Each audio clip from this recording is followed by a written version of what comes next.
Today's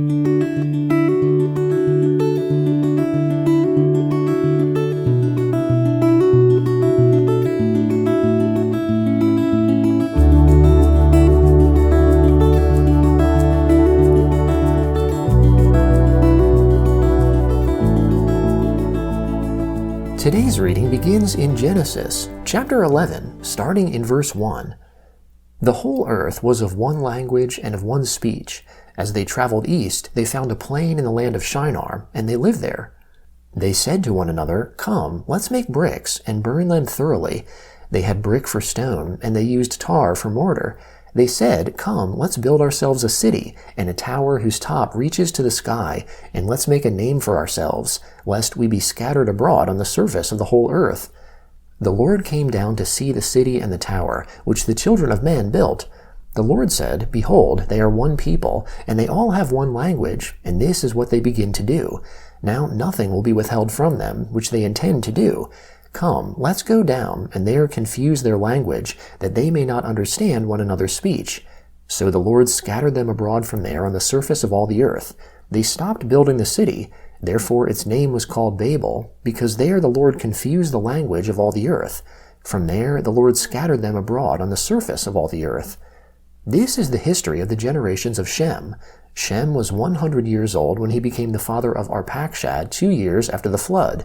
Shem lived 500 years after he became the father of Arpachshad, and became the father of more sons and daughters. Arpachshad lived 35 years and became the father of Shelah. Arpachshad lived 403 years after he became the father of Shelah, and became the father of more sons and daughters. Shelah lived 30 years and became the father of Eber. Shelah lived 403 years after he became the father of Eber, and became the father of more sons and daughters. Eber lived 34 years and became the father of Peleg. Eber lived 430 years after he became the father of Peleg, and became the father of more sons and daughters. Peleg lived 30 years and became the father of Reu. Peleg lived 209 years after he became the father of Reu, and became the father of more sons and daughters. Reu lived 32 years and became the father of Serug. Reu lived 207 years after he became the father of Serug, and became the father of more sons and daughters. Serug lived 30 years and became the father of Nahor. Serug lived 200 years after he became the father of Nahor, and became the father of more sons and daughters. Nahor lived 29 years and became the father of Terah. Nahor lived 119 years after he became the father of Terah, and became the father of more sons and daughters. Terah lived 70 years and became the father of Abram, Nahor, and Haran. Now this is the history of the generations of Terah. Terah became the father of Abram, Nahor, and Haran. Haran became the father of Lot. Haran died in the land of his birth, in Ur of the Chaldees, while his father Terah was still alive. Abram and Nahor married wives. The name of Abram's wife was Sarai, and the name of Nahor's wife was Milcah, the daughter of Haran, who was also the father of Iscah. Sarai was barren. She had no child. Terah took Abram his son, Lot the son of Haran, his son's son, and Sarai his daughter-in-law, his son Abram's wife. They went from Ur of the Chaldees to go into the land of Canaan. They came to Haran and lived there. The days of Terah were 205 years. Terah died in Haran. Now the Lord said to Abram, "Leave your country and your relatives and your father's house, and go to the land that I will show you. I will make of you a great nation. I will bless you and make your name great. You will be a blessing. I will bless those who bless you, and I will curse him who treats you with contempt.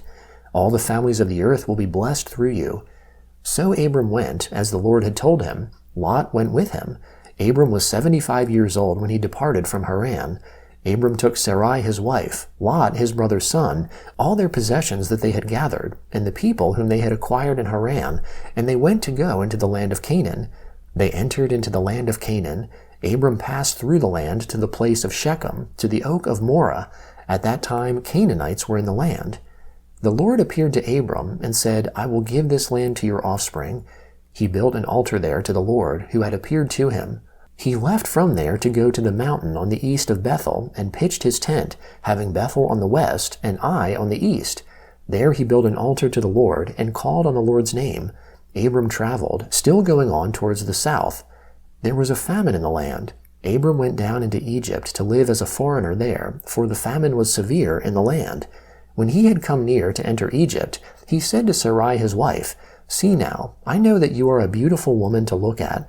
It will happen that when the Egyptians see you, they will say, 'This is his wife.' They will kill me, but they will save you alive. Please say that you are my sister, that it may be well with me for your sake, and that my soul may live because of you." When Abram had come into Egypt, Egyptians saw that the woman was very beautiful. The princes of Pharaoh saw her, and praised her to Pharaoh, and the woman was taken into Pharaoh's house. He dealt well with Abram for her sake. He had sheep, cattle, male donkeys, male servants, female donkeys, and camels. The Lord afflicted Pharaoh and his house with great plagues because of Sarai, Abram's wife. Pharaoh called Abram and said, "What is this that you have done to me? Why didn't you tell me that she was your wife? Why did you say, 'She is my sister,' so that I took her to be my wife? Now therefore see your wife, take her and go your way." Pharaoh commanded men concerning him, and they escorted him away with his wife and all that he had. Abram went up out of Egypt, he, his wife, all that he had, and Lot with him, into the south. Abram was very rich in livestock, in silver and in gold. He went on his journeys from the south as far as Bethel, to the place where his tent had been at the beginning, between Bethel and Ai, to the place of the altar which he had made there at the first. There Abram called on the Lord's name. The Gospel of Matthew, chapter 5, starting in verse 1. Seeing the multitudes, he, that is Jesus, went up onto the mountain. When he had sat down, his disciples came to him. He opened his mouth and taught them, saying, "Blessed are the poor in spirit, for theirs is the kingdom of heaven. Blessed are those who mourn, for they shall be comforted. Blessed are the gentle, for they shall inherit the earth. Blessed are those who hunger and thirst for righteousness, for they shall be filled.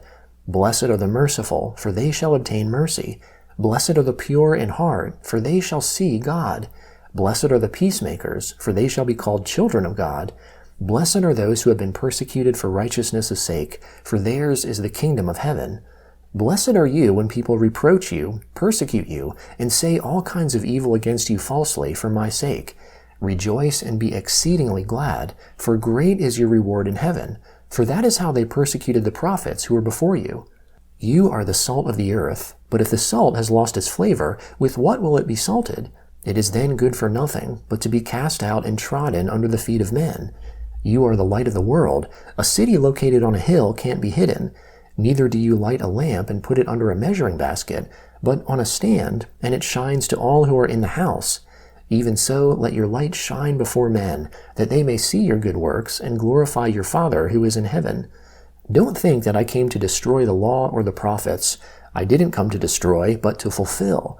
For most certainly, I tell you, until heaven and earth pass away, not even one smallest letter or one tiny pen stroke shall in any way pass away from the law, until all things are accomplished.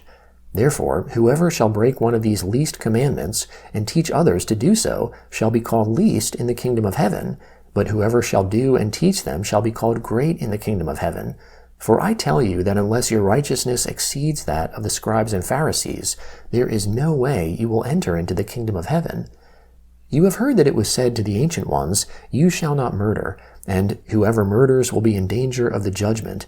But I tell you that everyone who is angry with his brother without a cause will be in danger of the judgment. Whoever says to his brother, 'Rakah,' will be in danger of the council.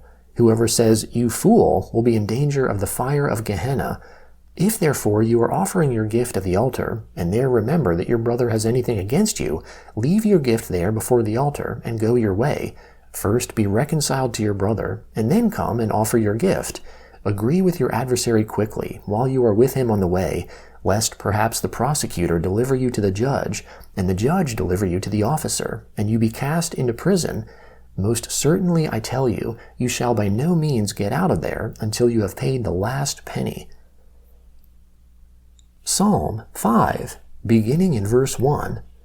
Give ear to my words, Lord. Consider my meditation. Listen to the voice of my cry, my King and my God, for I pray to you. Lord, in the morning you will hear my voice. In the morning I will lay my requests before you, and will watch expectantly.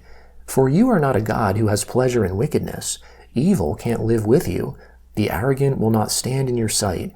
You hate all workers of iniquity. You will destroy those who speak lies. The Lord abhors the bloodthirsty and deceitful man.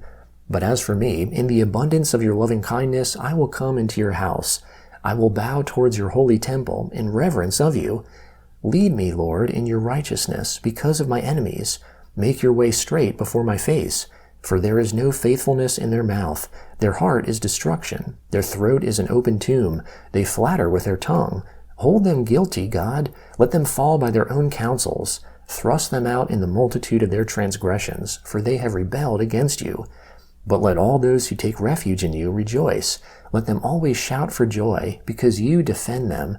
Let them also who love your name be joyful in you, for you will bless the righteous. Lord, you will surround him with favor, as with a shield. Proverbs chapter 1, starting in verse 24. Because I, that is wisdom, have called, and you have refused, I have stretched out my hand, and no one has paid attention, but you have ignored all my counsel, and wanted none of my reproof, I also will laugh at your disaster. I will mock when calamity overtakes you, when calamity overtakes you like a storm, when your disaster comes on like a whirlwind, when distress and anguish come on you. Then they will call on me, but I will not answer. They will seek me diligently, but they will not find me.